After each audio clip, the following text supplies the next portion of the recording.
Muy buenas noches, Puerto Rico. Les habla el doctor Jaime Claudio Villamil, médico de familia, profesor de la Universidad de Puerto Rico y su anfitrión en Saludemos. Este espacio de educación, prevención y conversación con propósito que por más de 3 décadas llega a ustedes por Radio Isla 1320 gracias a la beca educativa y restricta de Atorrey Pathology y Laboratorios Borinquen. Hoy nos encontramos en medio de dos grandes celebraciones que han encendido la conversación pública.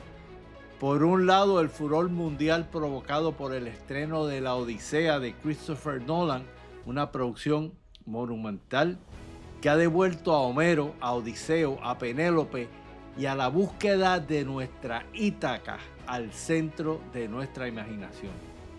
Por otro lado, celebramos la victoria de España en la Copa Mundial, derrotando 1-0 en tiempo extra y conquistando, no en tiempo extra, en tiempo regulatorio y conquistando su segundo campeonato mundial. Así que España volvió a levantar la copa, Odiseo intenta volver a Ítaca y quizás esa palabra, volver, sea el hilo secreto de nuestro programa de hoy.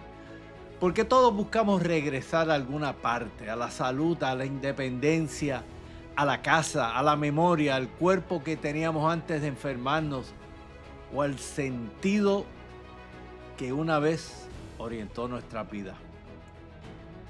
Comenzaremos precisamente con el fenómeno Nolan. Vamos a explorar los méritos, la ambición visual, el ritmo, la extraordinaria hazaña de convertir un poema de casi 3000 años en un acontecimiento cultural contemporáneo, pero también pondremos la película en su lugar correcto, no como la joya de la corona extraordinaria, sino como un gran umbral que puede llevarnos nuevamente al poema, a la Ilíada, a Homero. La misión no es salir del cine preguntándonos únicamente, ¿estuvo buena la película? La misión es enamorarnos de por vida del universo simbólico, psicológico y mitológico y espiritual de la Odisea. Preguntarnos qué representa cada isla, cada aventura, qué parte de nosotros es el gigante de una visión miope, cuál es nuestro calipso, nuestra sustancia o evento que nos embriaga y no nos deja ver la totalidad de nuestras vidas. ¿Qué sirena intenta detenernos? ¿Y cuál es el Ítaca interior a la que todavía necesitamos regresar? Después cambiaremos radicalmente de escenario para hablar de un problema muy concreto, incómodo y actualmente relevante, la diarrea explosiva provocada por la ciclosporosis. Vamos a aprender cuándo sospecharla, por qué puede durar semanas, por qué a veces desaparece y vuelve, qué alimentos pueden estar implicados y por qué una cultura, un cultivo rutinario de excretas puede no encontrarlo. Sobre todo, hablaremos de los dos grandes peligros de la práctica médica, errores de omisión y comisión que se pueden realizar cuando estamos enfrentándonos a estos diagnósticos de una diarrea que vino súbitamente. Bueno, y cerraremos con un tema cuyo título pueda parecer dramático, pero es rigurosamente cierto. ¿Cómo no morir después de una fractura de cadera? Una fractura de cadera no es solamente un hueso roto, puede ser el acontecimiento que divide la vida de una persona mayor entre la independencia y la dependencia, entre volver a caminar y no levantarse nuevamente, entre regresar a su cama o terminar institucionalizado y con una muerte al año de este evento. Por eso explicaremos cómo reconocer y tratar la osteoporosis antes de que ocurra esa fractura, cómo desarrollar fuerza, masa muscular y equilibrio para reducir el riesgo de caída y qué tienes que hacerse rápida, coordinada y agresivamente después de la fractura. además de esa cirugía oportuna, la prevención de trombosis, el control del olor, la movilización temprana, la rehabilitación intensa, que le vamos a dar muchas orejitas, nutrición y tratamiento farmacológico para una osteoporosis que lo más seguro está presente si se cayó y se fracturó la cadera. Hoy vamos a hablar de estos tres regresos. Después de Nolan, regresar a Homero. Después de una diarrea persistente, regresar al diagnóstico correcto, y después de una fractura de cadera, regresar a la movilidad y a la independencia y a la vida. Esto es Saludemos. Soy el doctor Jaime Claudio y hoy comenzamos por Radio Isla 1320. Y recuerde que el programa quedará archivado y accesible en YouTube en mi canal DR Jaime Claudio, por si lo quiere ver después, se lo quiere recomendar a otros seres queridos. Volvemos. Saludemos. Bueno, y pasemos a mis comentarios de la película de Nolan, la cual vi este pasado viernes. Definitivamente estamos ante un fenómeno cultural extraordinario.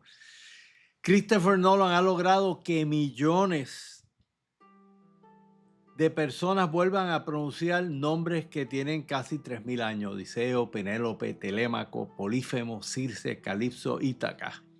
Y eso de entrada merece celebrarse. No estamos ante una franquicia fabricada para vender una secuela.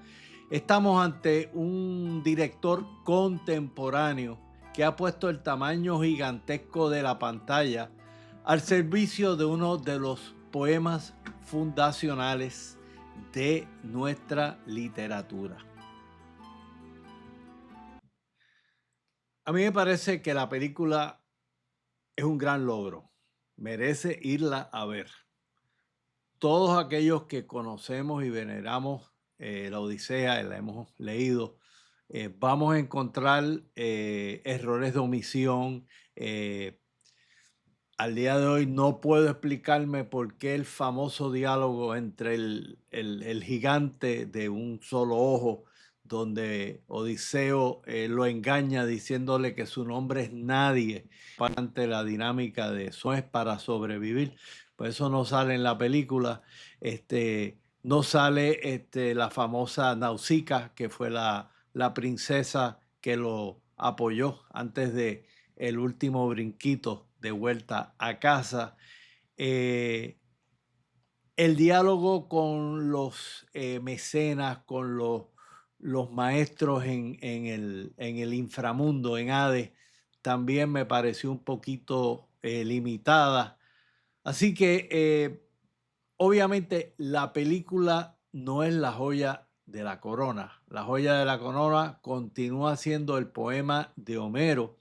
Y obviamente hay una tradición interesantísima de películas que se han hecho en torno a la Odisea, quizás también como parte de tu paladear lo que Nolan logra en esta película de él, es ver lo que logró Kirk Douglas en 1954. Esta es una representación que visualmente es bien impresionante. Está la serie para televisión que se hizo, que también está buenísima. Obviamente casi cubre todos los detalles de la Odisea. Así que son aproximaciones, ¿verdad? Y la invitación de mi grupo de Abograli, los amantes boricuas de la gran literatura, es que utilicen ese entusiasmo provocado por la película para regresar al texto, escucharlo, leerlo lentamente y permitir que su mensaje simbólico, psicológico, mitológico y espiritual nos acompañe durante toda la vida. Así que cuando uno sale del cine, la pregunta inmediata que te dicen: ¿te gustó? ¿Estuvo buena? ¿Fue fiel al libro? Son preguntas, ¿verdad? Legítimas, pero yo creo que insuficientes. El dossier que hicimos después de Nolan, Abograli, Volver a Homero, propone que convertir la experiencia solamente en un veredicto de buena, mal, fiel, infiel puede hacernos perder lo que verdaderamente es importante. Una película sobre un poema no es un examen que el poema aprueba o reprueba, es una lectura. Nolan leyó la Odisea y nos entregó su interpretación. Nosotros no tenemos que limitarnos a votar por ella. Tenemos que responderle leyendo. El cine no es el destino, es el umbral. Y un umbral no está hecho para quedarse mirado, hecho para cruzarlo. Y lo que Nolan sí logró, hay que reconocer que llevar esta obra al cine es extremadamente difícil. El poema tiene 24 cantos. Comienza en medio de la acción. Pasa sus primeros 4 cantos sin mostrarnos al protagonista. Luego permite que Odiseo narre retrospectivamente sus propias aventuras durante una larga sobremesa con los feacios, que fueron un pueblo que lo adoptó, que lo recibió con hospitalidad en el último trayecto de vuelta a Ítaca. Eso no se comporta como un guión cinematográfico convencional. Entre los grandes méritos que reconocemos está primero conservar la estructura de estas, el ir y venir, estar en medio de la acción. Homero no comienza por el principio, nos introduce una historia ya herida, ya comenzada, ya cargada de recuerdos. Respetar esta estructura exige valentía narrativa. Segundo, el ritmo. La Odisea está compuesta por episodios que podrían funcionar como películas independientes. El episodio del Cíclope, el gigante de un solo ojo, Circe, la hechicera que convierte a los tripulantes en cerdos, el descenso al infierno, la voz de la sirena, el reto en alta mar de Sila y Caribdis, ¿verdad? El remolino o los monstruos, tienes que escoger entre uno y el otro. Calipso, ¿verdad? Que es la diosa que te invita a que te quedes y no sigas tu camino. Mantener tensión y unidad entre estos episodios es un logro considerable. Tercero, yo tengo que decir que Nolan y sus condensaciones y fusiones narrativas valen la pena comentarlas. Cuando una adaptación reúne o modifica episodios, no necesariamente está cometiendo una traición, puede estar buscando una equivalencia cinematográfica. Por ejemplo, los lotófagos, una escala en el viaje donde Odiseo y sus hombres terminan comiendo esta planta que los hace olvidar el futuro y se quedan pegados en el disfrute de lo que esa planta les está produciendo. Y en la película eso no se ve como la forma en que Calipso mantiene cautivo a Odiseo por 7 años. En cuanto a su ambición cultural, que una producción de esta magnitud provoque que personas que nunca han leído a Homero salgan del cine preguntando quién era Odiseo, dónde estaba Ítaca y qué significa regresar, es una enorme victoria para la cultura. Como señala nuestro documento educativo de Aborrali, cientos de miles de personas vuelven a pronunciar la palabra Ítaca. Es exactamente el tipo de puerta que nosotros en este grupo de lectura deseamos atravesar junto a ella. Lo que yo creo que sí podemos hacer unas críticas válidas. Una de las lecturas que ha nutrido mi reflexión es la del profesor y ensayista muy bueno. Se llama Jonathan Bee, cuya aproximación combina literatura, filosofía y análisis de los grandes libros. Jonathan Bee, apellido es B.Y. El Odiseo homérico no es simplemente un esposo sentimental, monógamo, culpable y fácilmente según nuestros valores modernos. Es un personaje incómodo y contradictorio. Es inteligente y al mismo tiempo se demora en el extraordinario engaño de llamarse nadie, pero también de arruinar su propia vida cuando por orgullo le grita: soy Ulises, de Ítaca, o sea, le da nombre y dirección para la maldición que Poseidón entonces le impone a todo. Odiseo no es un modelo de conducta, es un campo de fuerza. Cuando lo convertimos en un héroe demasiado moderno, comprensible y moralmente ordenado, lo reducimos. La ambigüedad no es un defecto que Homero olvidó corregir, es pedagógico del poema. La segunda limitación es la disminución, creo, en la película de lo que nosotros llamamos la metis, la inteligencia astuta, flexible, estratégica y capaz de ocultarse, cambiar de identidad, esperar y dominar el momento. Las conversaciones con Polífemo y el nombre en griego, utis, soy nadie, no es un simple juego verbal, es una de las claves espirituales de la obra. Para regresar a casa, Odiseo tendrá primero que dejar de ser alguien, perderá su nombre ante el cíclope, será un náufrago sin identidad ante los feacios, entrará como mendigo en su propio palacio, no será reconocido inmediatamente por su hijo, su nodriza ni su esposa.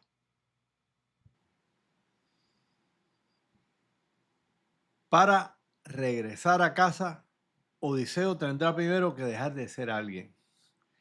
Perderá su nombre ante el cíclope, será un náufrago sin identidad ante los feacios, entrará como un mendigo en su propio palacio, no será reconocido inmediatamente por su hija, su nodriza, ni su esposa.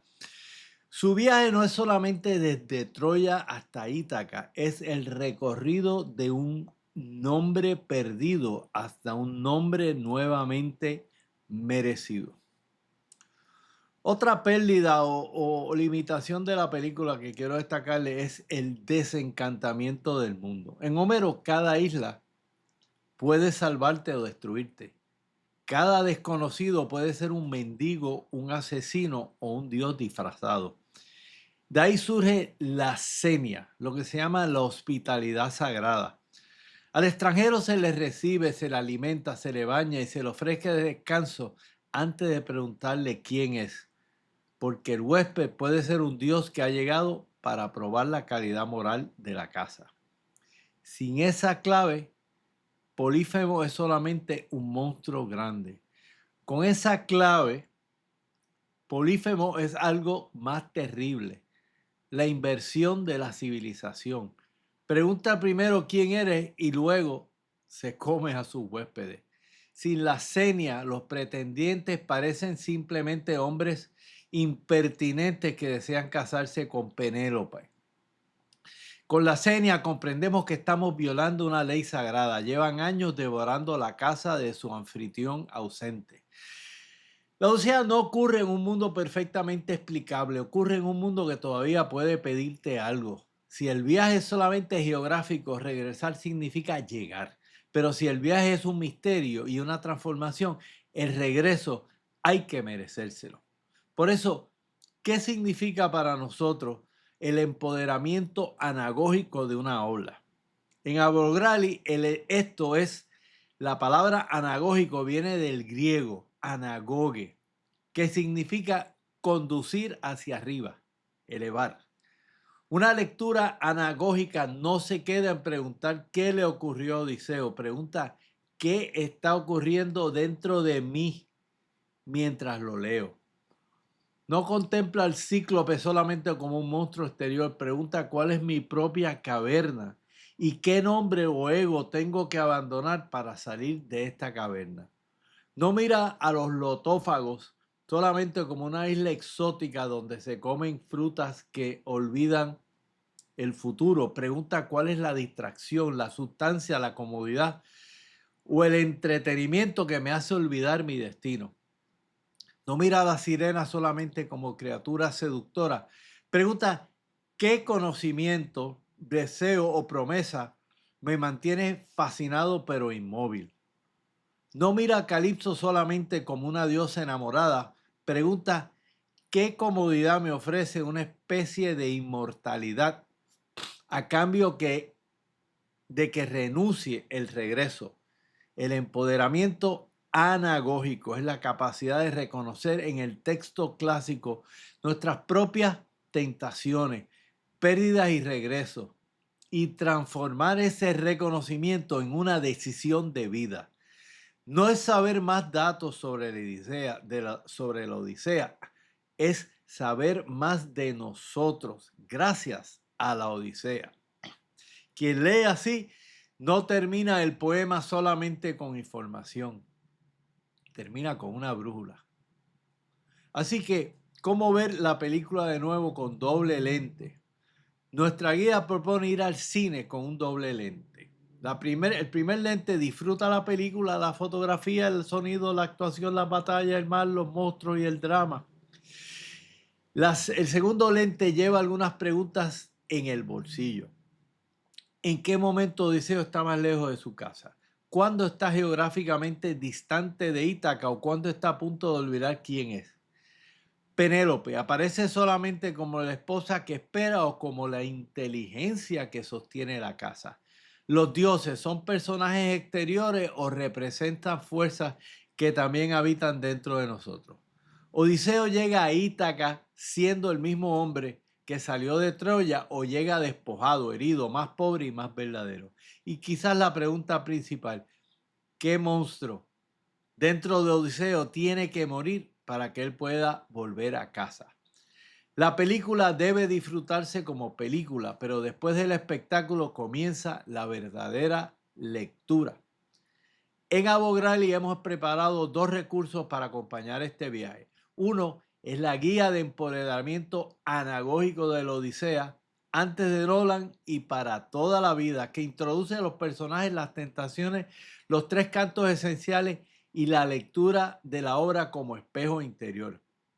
Y después hicimos otro documento, después de Nolan, Volver a Homero, que celebra los logros cinematográficos, examina sus limitaciones y convierte cada posible omisión en una dirección concreta para regresar al poema. Vamos a estar ofreciendo copias de ambas guías a nuestra comunidad.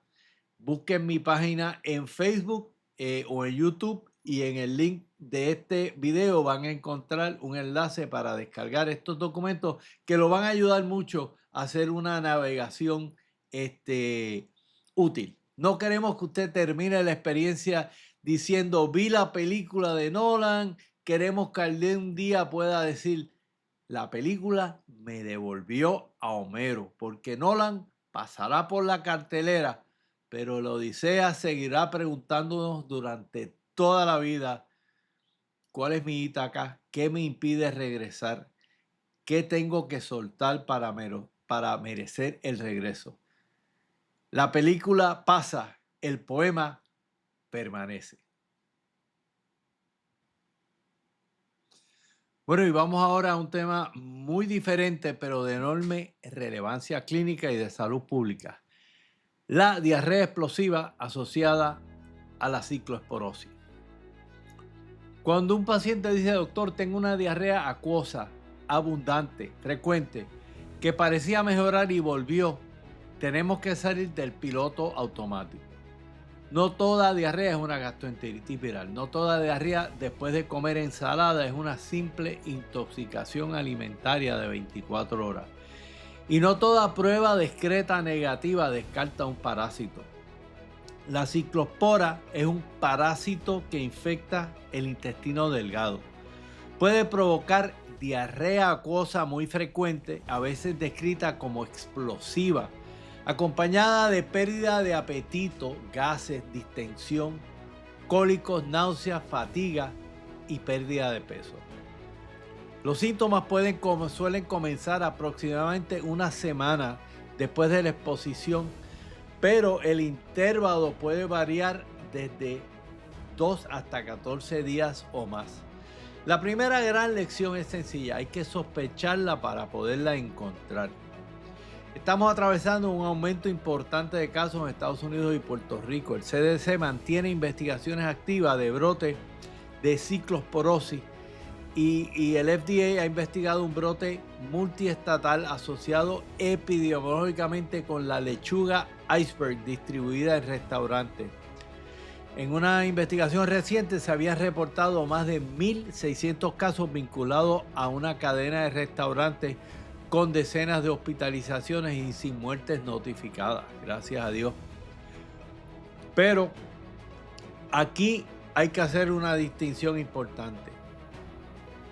Que exista un brote asociado con un alimento específico no significa que toda persona con diarrea haya consumido ese producto. Tampoco significa que toda lechuga está contaminada. Y no significa que podemos atribuirle automáticamente un caso en Puerto Rico al mismo brote sin historia epidemiológica y confirmación diagnóstica. El brote sirve para elevar nuestra sospecha clínica, no para reemplazar el diagnóstico. Bueno, ¿y cómo encendemos la alarma? Primero, cuando la diarrea, como están viendo aquí en la gráfica, es predominantemente acuosa. No estamos hablando típicamente de sangre abundante ni de un síndrome disentérico intenso. Estamos hablando de evacuaciones líquidas, frecuentes, voluminosas y agotadoras. Segundo, cuando dura más de lo esperado. Una gastroenteritis viral común suele comenzar a mejorar en pocos días. La ciclospora puede continuar durante semanas si no se trata. Tercero, cuando uno tiene un curso de mejoría y vuelve y recae. El paciente te puede decir, pensé que ya se me había quitado, estuve mejor 2 días y después me volvió. Ese patrón remitente y recurrente es muy característico. Sin tratamiento, la infección puede durar entre 10 a 12 semanas. Cuarto, cuando hay fatiga y pérdida de peso desproporcionada. El paciente puede no tener fiebre alta ni parecer tóxico, pero comienza a perder apetito, peso, energía y capacidad funcional. Quinto, cuando existe exposición compatible durante las 2 semanas anteriores, comida ensalada, lechuga, cilantro, otras hierbas frescas, frutas o vegetales crudos que no se lavaron, comidas preparadas en restaurantes, fiestas o eventos, agua potencialmente contaminada, viajes recientes a regiones tropicales o subtropicales. La infección, acuérdense que se adquiere al ingerir alimentos o agua contaminada con materia fecal humana que contiene el parásito. Una consideración especial es que no suele transmitirse directamente de persona a persona.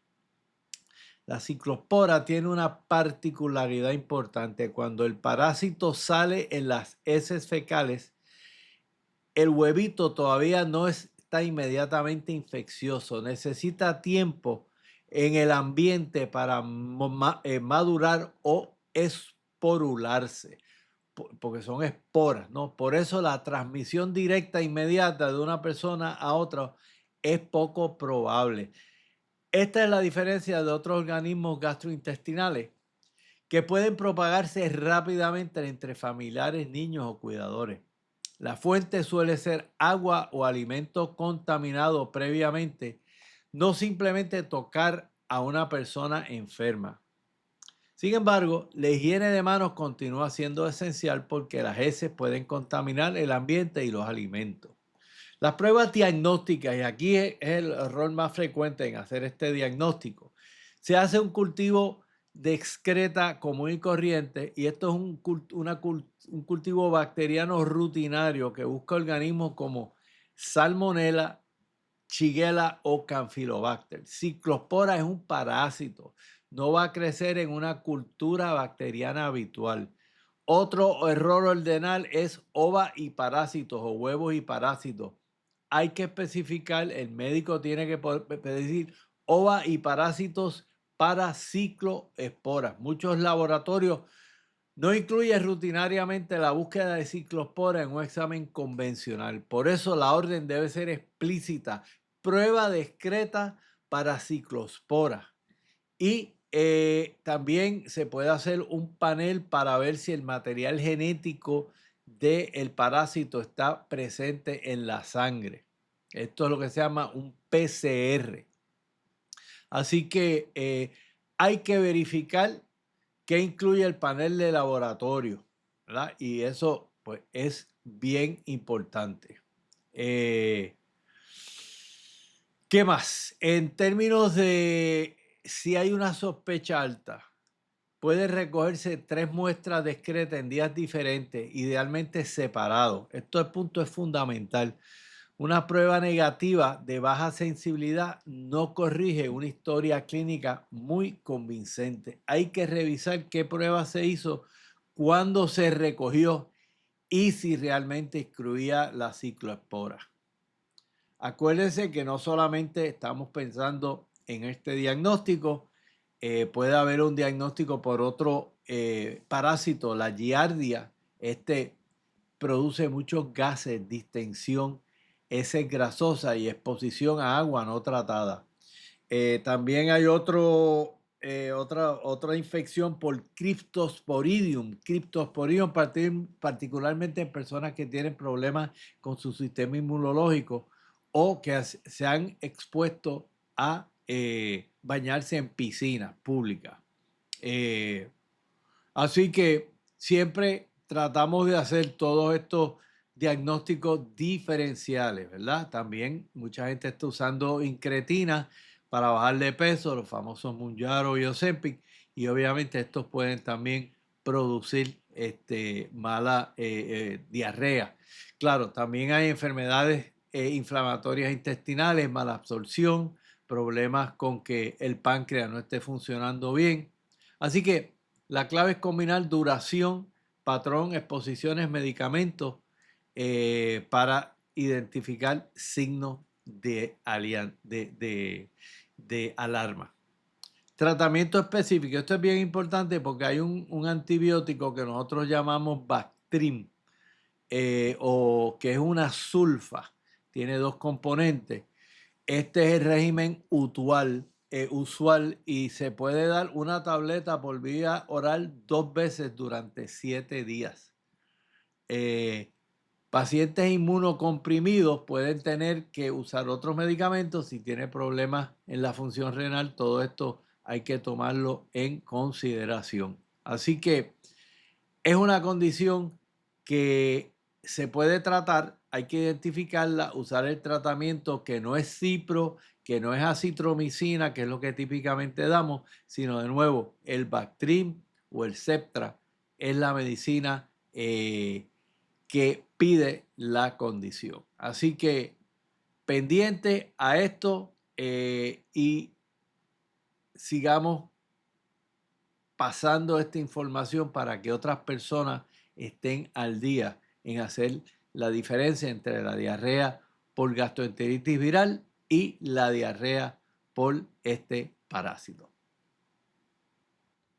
Bueno, y cerramos con uno de los eventos médicos más peligrosos de la vejez, la fractura de cadera.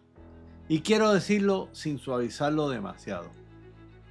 Una fractura de cadera no es solamente un hueso roto, es una emergencia ortopédica, geriátrica, muscular, metabólica, cardiovascular, respiratoria y funcional. El verdadero peligro no termina cuando el cirujano repara la cadera. Ahí apenas comienza la batalla contra la pulmonía, las trombosis, el delirio, la pérdida acelerada de músculo, la inmovilidad, la dependencia y la posibilidad de una segunda fractura. Por eso el título de este segmento es provocador pero clínicamente honesto. ¿Cómo no morir después de una fractura de cadera? No porque exista una fórmula que garantice sobrevivir, sino porque sabemos cuáles omisiones aumentan el riesgo y cuáles intervenciones pueden cambiar el desenlace. Vamos a poner en perspectiva la epidemiología, porque hay que hablar de esto. En un nuevo repaso de este tema, la revista de Journal of American Medical Association, el JAMA, publicado recientemente en estos días, ofrece una cifra estremecedora. En Estados Unidos ocurre aproximadamente 2 fracturas de cadera por minuto. En el mundo, unas 26 por minuto.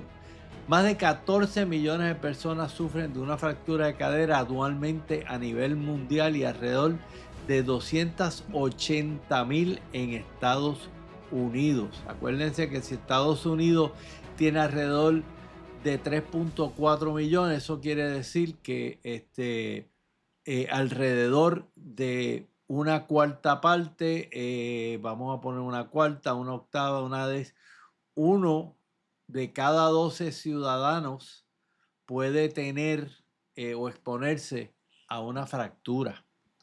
La edad promedio en muchas series ronda en los 81 años. La mortalidad al año está aproximadamente en un 25%. En Estados Unidos los hombres representan una mortalidad al año cercana a los 27%, mientras que las muchachas rondan en alrededor de un 19%.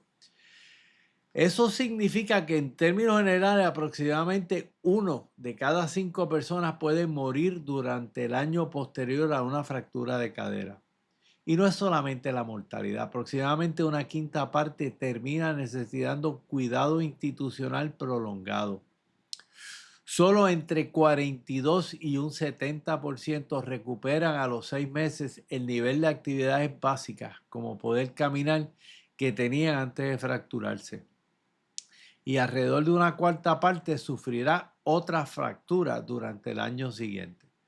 Por eso, la fractura de cadera no debe interpretarse como un evento aislado. Es una señal roja de fragilidad sistémica. ¿Qué se fractura exactamente? La mayoría de las fracturas, como están viendo en la imagen, ocurre en la parte próxima del fémur, el hueso largo de la pierna, que sale, ¿verdad? O engancha en la cadera. Podemos dividirlo en dos grandes grupos.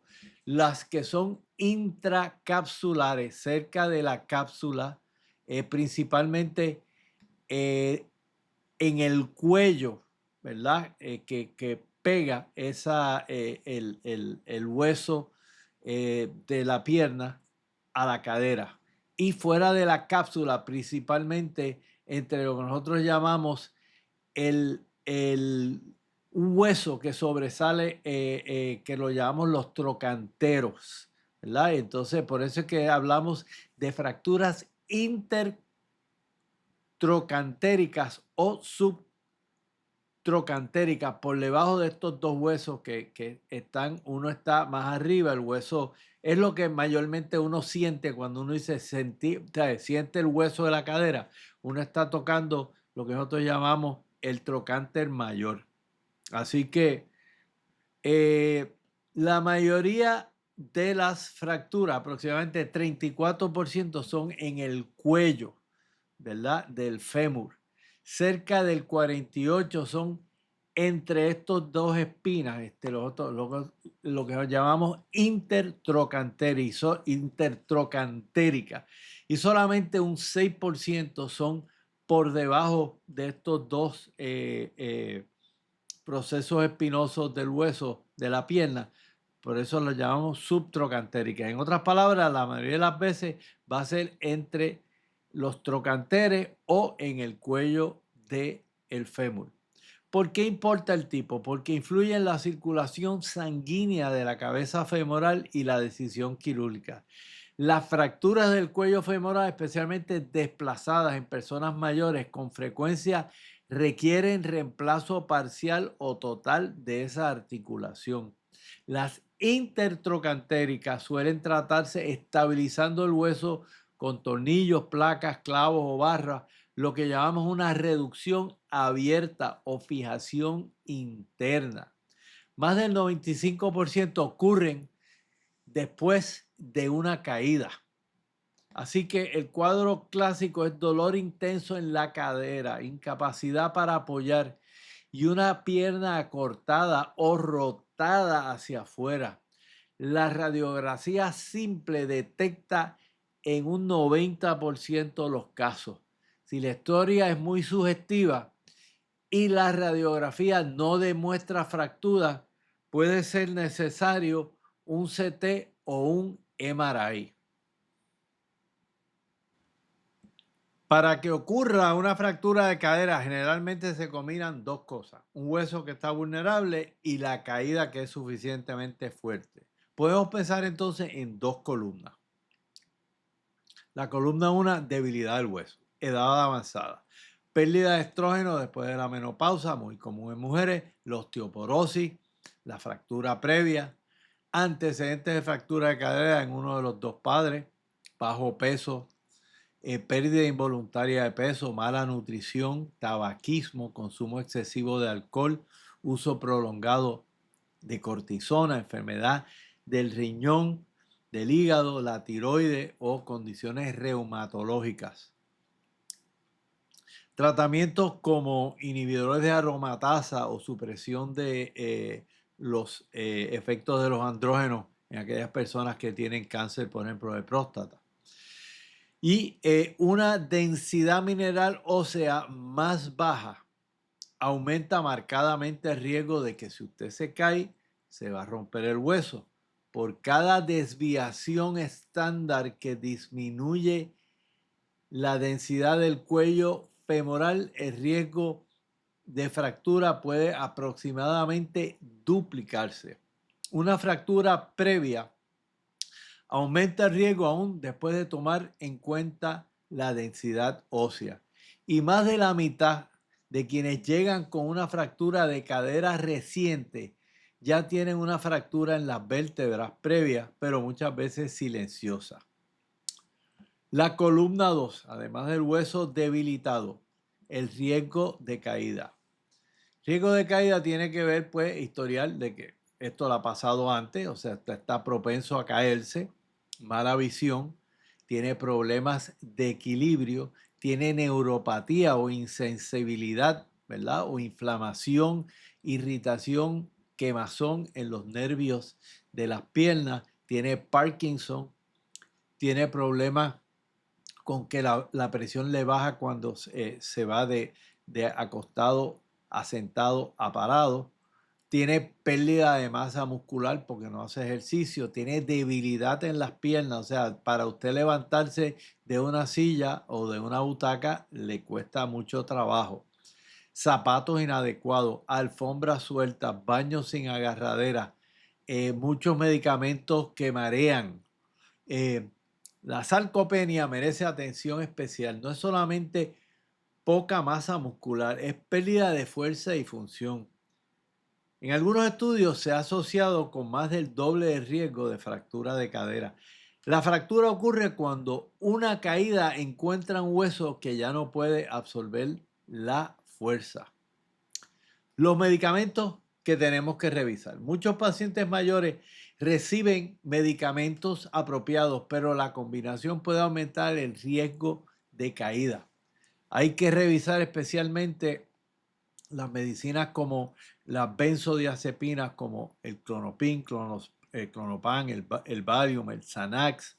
Estos medicamentos producen sedación, pero pueden contribuir a la torpeza durante el tiempo de alerta. Algunos antipsicóticos, algunos antidepresivos, en fin, es importante que su médico haga una revisión de todos estos medicamentos. Y hoy en día, con la ayuda de inteligencia artificial, nadie debería estar desprovisto de una evaluación de cómo interaccionan todos los medicamentos que está tomando. Acuérdense que una persona que se levanta de madrugada sedada, con presión baja, mala visión y piernas débiles, tiene una tormenta perfecta para tener una caída y una fractura. Ahora, después de la fractura, protocolo para no complicarse. Vamos a hablar de todo lo que hay que hacer bien para recuperarnos. Primero, cirugía temprana. La mayoría de estas fracturas requieren cirugía. Cuando la condición médica lo permite, operar dentro de las primeras 1 o 2 días se asocia con mucho menor mortalidad. Un estudio de una revisión de todas las estadísticas encontró una reducción aproximadamente de 20% en mortalidad cuando la cirugía se hacía en las primeras 48 horas. No se trata de llevar al paciente irresponsablemente a sala de de operaciones. Se trata de corregir rápidamente lo que sea verdaderamente corregible, si está deshidratado, si está anticoagulado excesivamente, si tiene problemas en la función, en la fuerza cardíaca, si tiene una infección severa. Hay que atender esto sin demorar innecesariamente por estudios o consultas que no van a cambiar el manejo. Segundo, el manejo nosotros llamamos ortogeriátrico. El mejor modelo no es el ortopeda o ortopedia arregla el hueso y medicina aparece si surge un problema.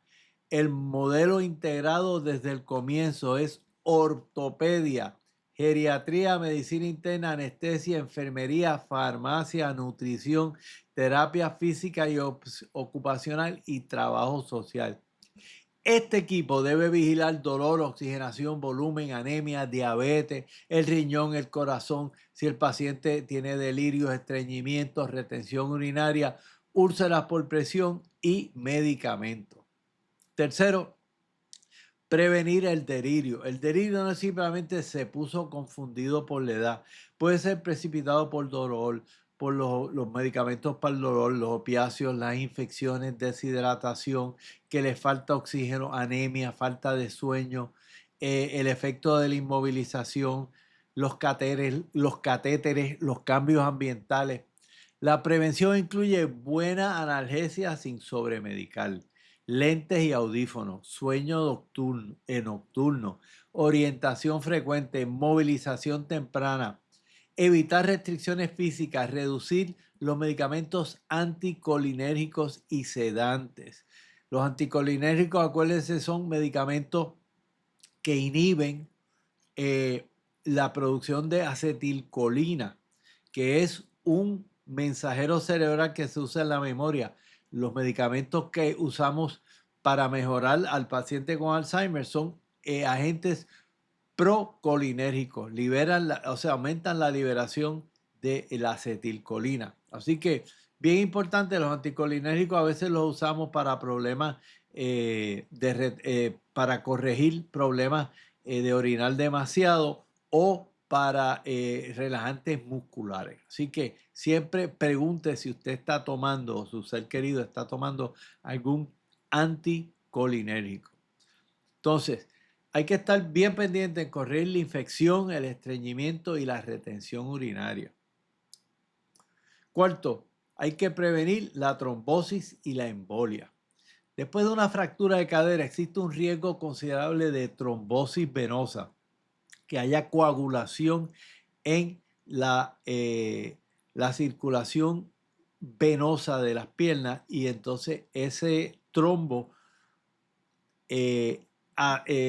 viaje hacia su arteria pulmonares y ahí entonces se aloje y haga un infarto agudo de parte de su tejido pulmonar. Por eso se recomienda la profilaxis con anticoagulantes, usualmente con una heparina de bajo peso molecular por un par de días y entonces se cambia a otro medicamento. Quinto, controlar el dolor para poder moverse. El dolor mal controlado inmoviliza al paciente, pero el exceso de opioides provoca soñolencia, estreñimiento, delirio y caída. El objetivo es analgesia o alivio del dolor de varias formas. Darle su Tylenol o su acetaminofén cuando sea necesario. Bloqueos regionales cuando estén disponibles. Los opioides en dosis mínima. Se pueden combinar con una terapia de cannabinoides, porque los cannabinoides ayudan a optimizar el efecto analgésico de los opiáceos sin requerir dosis altas, o sea que mejoran la ventana de eficacia de los opioides. Bien importante, las estrategias de levantar al paciente. El músculo es parte del tratamiento. Después de la cirugía, la pregunta no debe ser cuánto puede descansar, debe ser cuánto puedo sentarse, ponerse de pie y comenzar a caminar con seguridad. Muchos pacientes pueden apoyar peso y comenzar movilización dentro del primer o segundo día. Cada día innecesario en cama tiene un precio, pérdida acelerada de fuerza, se colapsa parte de los pulmones, hay más predisposición a pulmonía, a trombosis, a úlceras por presión, estreñimiento, delirio, pérdida de confianza, dependencia en otros. La rehabilitación debe incluir más que caminar por un pasillo, debe trabajar fuerza de los músculos de los cuádriceps y los glúteos. Los cuádriceps son los músculos de la pierna que enderezan, ¿verdad? Estiran la pierna, y los jamones son los que permiten echar la pierna hacia atrás conjuntamente con los músculos de las nalgas, de los glúteos. Hay que hacer mucho trabajo para practicar transferirse de la cama a la silla, levantarse del inodoro, marcha con asistencia, equilibrio, giros, escaleras, actividades básicas de la vida diaria. En repaso, los programas que combinan marcha, fuerza, equilibrio y entrenamiento funcional lograron mejores resultados que los programas centrados únicamente en caminar.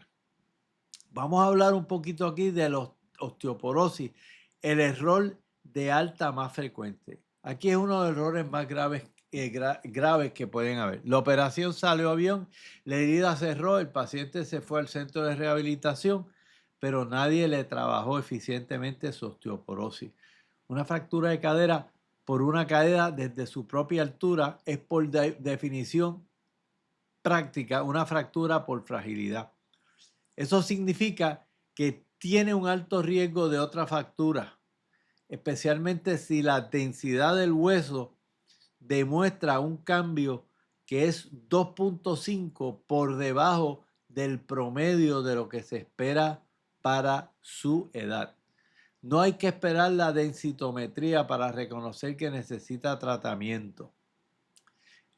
Usualmente nosotros usamos un estudio para ver la densitometría ósea y nos dan unos scores, estos estudios.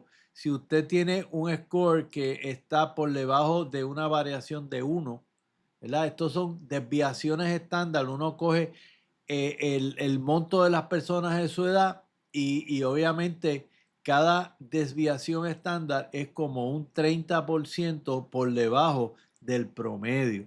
Así que la osteopenia, que es fragilidad de hueso inicial, le va a dar un score que nosotros llamamos el score T entre 1 y 2, menos 2 puntos, entre menos 1 y menos 2.5. Ya usted tiene osteoporosis cuando tiene un score de 2.5 o menos. Así que también nosotros podemos usar unos cálculos en la oficina que se llama el FRAX, que calcula el riesgo a 10 años usando edad, sexo, peso, historia de fractura, tabaquismo, cortisona, artritis reumatoidea, alcohol, todas estas cosas. Un riesgo de fractura de cadera de más de un 3% o más de 10 o más a 10 años se utiliza para establecer el umbral de tratamiento importante. Calcio suficiente, muchas veces está entre mínimo 500, máximo 1200 si usted no come lácteos o queso. Vitamina D, hoy en día estamos siendo un poquito más agresivos con recomendar 2000, 4000 unidades de vitamina D. Siempre veamos cómo está la función del riñón, el fósforo, y si la hormona que estimula la recaptación de calcio, la paratiroide, está funcionando bien, la tiroides, todas estas cosas es bien importante. Y obviamente hay medicamentos que podemos escoger que evitan que uno siga mondando el hueso suyo siempre está, hay un sistema que lo monda, o sea, que saca las capas viejas y entonces implanta nuevo hueso. Pues una de las estrategias que usamos con el famoso Fosamax es evitar que usted siga pelando el hueso, ¿verdad? Permitiéndole que se quede con el hueso que ya está depositado, y eso disminuye la velocidad con la que usted va a seguir perdiendo hueso. Después de una fractura de cadera, este medicamento administrado durante los primeros 3 meses redujo nuevas fracturas en aproximadamente un 35%. Así que eso es bien importante. Bueno, y así llegamos al final de este segmento, de esta edición de Saludemos. Hoy hablamos de 3 regresos. Después del furor de Nolan, regresar a Homero. Después de una diarrea que se prolonga, regresar a estar sanado con el diagnóstico y el tratamiento correcto, como requiere este patógeno que es que estamos viendo ahora, que es un parásito. Y después de una fractura de cadera, regresar a la movilidad, a la independencia y a la vida. En cada tema hubo una misma lección: no quedarse en la superficie, no conformarse con la primera impresión, con la primera prueba ni con la primera mejoría. Hay que mirar más hondo, pensar mejor y acompañar el proceso complejo. Y mientras comienzan a escuchar ese himno de nuestra Universidad de Puerto Rico, que no es solamente un campus, un diploma o una colección de edificios, es para muchos de nosotros la institución que nos formó, que nos hizo lo que somos hoy en día. La UPI es una de las grandes reservas de inteligencia, ciencia, cultura y esperanza de nuestro país. En sus salones aprendimos que el conocimiento no es para encerrarlo, sino para ponerlo al servicio del pueblo. En sus hospitales y clínicas aprendimos que detrás de cada diagnóstico hay una persona, una familia y una historia. Y en sus bibliotecas aprendimos que Homero, la medicina y la vida pueden y deben encontrarse en una misma conversación. La UPI ha formado generaciones de médicos profesionales, intelectuales. Yo soy producto de esa universidad y cada vez que enseño, cada vez que atiendo a un paciente y cada vez que abro este micrófono, llevo conmigo esa deuda y ese orgullo. Que nunca se nos olvide que una universidad pública fuerte no es un lujo, es la infraestructura de salud, movilidad social, memoria cultural y futuro. Al son de nuestro himno, me despido y los exhorto a seguir en sintonía. Soy el doctor Jaime Claudio Villamil y esto fue Saludemos.